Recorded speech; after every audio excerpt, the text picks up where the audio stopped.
Streets with FierceAndRefined.com. I am a blogger, a speaker, and founder and Slay executive in charge of Own Your Slay University.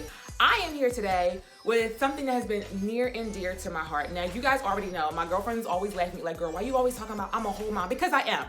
I am a whole mom. And so with that, I find that in this space, while I'm in this space, I have almost like a responsibility on my personal life to share what this journey has been thus far and just how I'm kind of navigating this space, because I feel like two things. One is, as I was going through my journey, number one being pregnant and then also just the postpartum portion of things, I didn't really find too many women that look like me talking about these things. Like, I didn't see myself. The representation matters. And I said, if you don't see something and you know you have something to share, then create that space. So that's what this space is all about. So today I'm going to share as Dream. I can't believe it. Like, Dream will be, she's already keep looking over there, but Dream will be 9 months, like in a couple of days. And she's like, you hear? And as much as we celebrate the baby, right? We celebrate the baby getting older. We celebrate the milestones of the baby, but sometimes we forget about us as moms. Dream, yes, will be 9 months, and kudos to me because I kept this girl alive and well and healthy for 9 whole months. But I wanted to share with you 9 things that I have learned over the past 9 months that are totally normal, that aren't often talked about, okay? These are some things that I did hear before I got pregnant, and some of the things I had to learn just by going through it, that this is completely normal. And so I just want to preface this entire conversation by saying, listen, number one, I am in no way a healthcare medical professional at all. What I am sharing is definitely my experiences and my journey, along with things are fact-based from other people that have done the research. Don't worry, the links will be in the comments and in the description below, so you can do your own due diligence. But I wanted to show my face as a Black woman who has not one breastfed for 9 months, who has been a stay-home mom for 9 months, who is building an empire for the past 9 months, right? Someone who looks like me, because I know that there are other moms out there like, where are we? Are we out there? Do we exist? And I'm here to say, yes, we exist. So let's get right into it. The first thing that is totally normal, which I think sometimes is overlooked, is feeling underprepared, okay? I feel like it's an overlooked part of the process because we take 1,000,001 classes, we watch 1,000,001 videos, but to be honest, there is nothing quite like actually being in the job that teaches you what you need to do. I know for Keem and I, when we first had Dream, after she was born, literally, like, I didn't cry. They put her on my, they helped me breastfeed, all that good stuff. And they left and we're like, so what do we do? Keem was like, what do we do now? And they're like, what do you mean, what do you do? You're parents now. You love your child. And I'm like, okay. And so I literally had a moment where I forgot everything. Like, it just was not in my mind anymore. And so that was a moment where I was like, oh my gosh, am I a good mom? Oh my God, bring the books. But it's like, no. After talking to like my sister and other people who had been moms before me, totally normal. Some of those things your instincts, yes, they'll kick in, but there are other things that you just learn along the way, even with all of that training. So don't beat yourself up, totally normal. There is such a thing, the second point, something that is totally normal that I didn't know about until just being knee deep in it and feeling frustrated and overwhelmed and almost like, am I a good mom? Like doubting my abilities. There's such a thing as the 4th trimester. Have you heard about it? If you haven't, the link is below, because I want all moms, people who are connected to moms, people who are going to be moms, to understand that that is a real part of being a mother. The 4th trimester basically is you and your baby having that same level of connection and bond outside of the womb. All of those things that the baby got while she was growing inside of you, you're providing that same level of comfort and connection on the outside. It's called the 4th trimester. And so there is, I don't know whose mother's mother is putting out this myth and perpetuating this myth that if your baby is constantly needing to be held, constantly needing to be close to you, constantly needing to be around you, that the baby somehow is spoiled and that you're doing a disservice to your child. Myth, and total myth. All lies. I'm telling you right now. It is totally normal for your baby to not want to be put down. It is totally normal for your baby to want to be close and connected to you. A lot, right? And so for me, my sister had to send me an article, was like, girl, this is totally normal. You're doing a great job. You're fine. Give that baby what she needs. And I'm like, okay. But again, when I was going through it, I had no idea. But knowing and understanding that it's normal empowered me to be able to get through those moments where Dream wanted nobody but me a little more easily. The third point, which goes along with the fourth trimester, is if you are a breastfeeding mother, and I hope that you are, breastfed babies feed often. Totally normal. Sorry, it doesn't mean that the baby's not eating enough. I'm sorry, it does not mean you need to put cereal in the baby's bottle, which, by the way, is a choking hazard. No, ma'am, no, sir. I don't know whose mother's mother is perpetuating that. Totally false. Babies feed frequently. It is totally normal. There are things such as cluster feeding. There are also times where the baby is going to help you regulate your supply as the baby's stomach grows and develops. There are also moments of growth spurts where the baby might feed you may think like, man, did she just eat 30 minutes ago? What in the world? Totally normal. Your job as a mom is to understand, okay, this is normal and you are giving your baby what is best. Feed your child, okay? I remember Dream when she was born, and this is a real story. She, of course, real story. 6 pounds, 12 ounces, little thing. Little. When I was looking at that picture, I'm like, she was so little. Her head was like, my boob was bigger than her head. That's how little she was. And so people were like, oh, as I was feeding her, and this is just people, well-intentioned people, oh, you need to be giving her this, and you need to be doing this, and maybe she's not giving them, she's so small, That's why you gotta protect your seed, your physical seed especially, and protect your mind space and say, no, she's fine, she's healthy, she's gonna grow, and now I got a whole 22-pound baby, okay? Don't let people discourage you and get in your mind and try to tell you what to do with your child when the things that you're doing with your child are totally normal. Okay, off my soapbox. This leads me into the next point. This is another thing about breastfed babies, which I do believe also affects babies that are on formula, but mostly breastfed babies, again, speaking from my own personal experience and the facts that I found. Breastfed babies wake frequently through the night to feed. Again, totally normal. And don't get me wrong, I love my sleep. Like, I love sleep.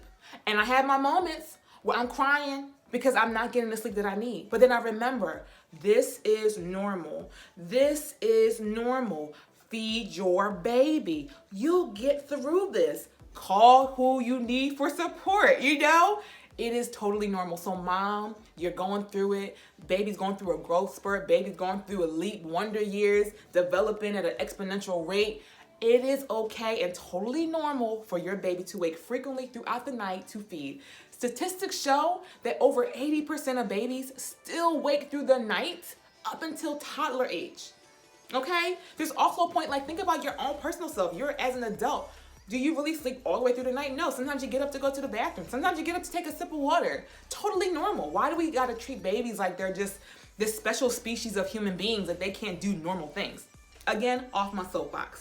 That brings me to my fifth point, which is a little interesting, because even with all the feeding and the nursing and the frequently waking and things like that, especially if you are a mom who is a stay-at-home mom, there is a such thing as, I don't know if you've heard of it, but being touched out. Feeling touched out is totally normal, and I had no idea what feeling touched out really was. I remember specifically the moment Keen came home from work. It was a long day for Dream and I. I think I had to wear her the whole day. And came in for a hug, and I said, I need a minute. And that finger, if you're a wife, that finger, ooh! I was just in a moment, in a space. I said, I just need a minute. And it was really just not a good moment. And it wasn't until I did some research and we had a conversation about how I was feeling, what that looked like for me as a stay-at-home mom, as a mom who has a breastfed baby. Keem and I were able to come to an understanding like, okay, this is normal and we will find a way to navigate this space, and we are so much better. I'm telling you guys, when you understand what's normal and you're able to communicate those things that are normal with your partner, with your spouse, when you're able to understand that this is normal for me as a mom, it really does make that journey. It's not easy by any means, but it really empowers you to know that I got this. You are a great mom. You are doing great things, and your baby is going to love you, does love you already, and is going to be all the better because you are giving your baby what he or she needs. The sixth point about that, like leading and going in, I guess along with the feeling touched out, it's okay to feel the need to be alone sometimes. It's okay to feel like you want to get away. I shared that today on my Instagram. Like, it's okay to get away. You don't have to be with your baby 24/7. I know there are certain cultures and certain, certain people that will tell you, listen, that baby needs to be everywhere you go 24/7. And that's not the case. You really cannot be your best self and show up as your best self if you're not taking care of yourself to make sure you are your best self. All those best selves, yes. You have to take care of you to make sure that you can show up for your child and for your family. So it is okay to get away, and it's totally normal to want some me time. Number 7. This is a little bit, I had my girlfriend who is a licensed clinical social worker. We did a postpartum discussion, and I'm gonna link it below because it was so good, because postpartum depression and anxiety are real, and guess what? Having those feelings does not make you a bad mother. It does not make you a bad person. It just means that, guess what? You need help. It is okay to not be okay. It is also okay to get the help that you need. I know for us as Black women, there's still a stigma around therapy. There's still this stigma of, no, you do what you gotta do to take care of your baby, but you really can't do what you gotta do to take care of your baby if you're not taking care of yourself. And in that discussion, we talked about signs to look for, in addition to resources for women who say, hey, that's me, I need help. How to find a therapist, how to find reading resources and guides and self-care tips and practices to help you navigate that space. Because we have to make sure we're taking care of ourselves to show up and be our best for our children. The 8th thing that is totally normal, which nobody wants to talk about and nobody wants, postpartum hair loss. Oh my gosh. And the crazy thing is, it doesn't always happen right away. It is normal. And listen, I'm a relatively healthy girl. I drink my water. I mind my business for the most part. I show up for people when I need to. Like, I'm giving. I'm like, God, okay, this hair about to thrive and grow, because everyone talks about how much their hair grew from having a baby. But on the flip side, you don't really hear too much about the postpartum depression and shedding that you have. And it wasn't until 3 months in that my hair was coming out in clumps. I'm washing it and it's detangled, and I'm just like, oh my gosh, what is this? And so I had to message my stylist who said, listen, it's totally normal. And guess what? It's from the hormones in your body. You spent the last 9 months, hormones surging through your body to develop a whole human being, that now your body's trying to regulate the hormone levels to go back to normal. Your hair don't know what to do, so it's falling out, right? So totally normal, but there are things you can do to make sure that you are taking care of your hair while you go through that transition. Drink your water, eat your vitamins. So many resources are out there to help you, but just know, totally normal. Now, the final point is something that is near and dear to my heart, because there is so much conversation around what I believe the unicorns. People who are able to bounce back within 6 weeks or less. Like, Let me tell you what the 9th thing is. It is totally normal for it to take time for you to bounce back to your pre-pregnancy body, okay? I know we see the pictures, we see the selfies, we see the, 6 weeks in, 6 weeks out, or, whatever it is, like whatever time frame it is. It takes time. I'm 9 months in, and I'm just now getting back to where I want to be in the body that I love. And I love my body, but it took work. It took me showing up daily. It took me finding, creative ways to get in my workouts in, right? But it's totally normal for your body not to be exactly the same as soon as you give birth.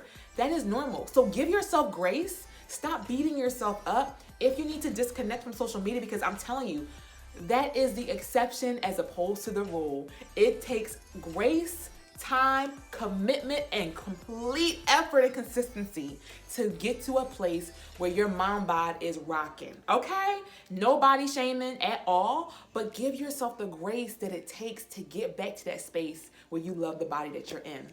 I am super excited. I hope that you found these 9 things helpful, and that you understand that with normalcy, you understand it and feel empowered to know that you can navigate this space as a mom a little more easily. It's not easy by any means. It is, being a mom has changed me in ways I never thought possible. I mean, whew, that's a whole nother episode.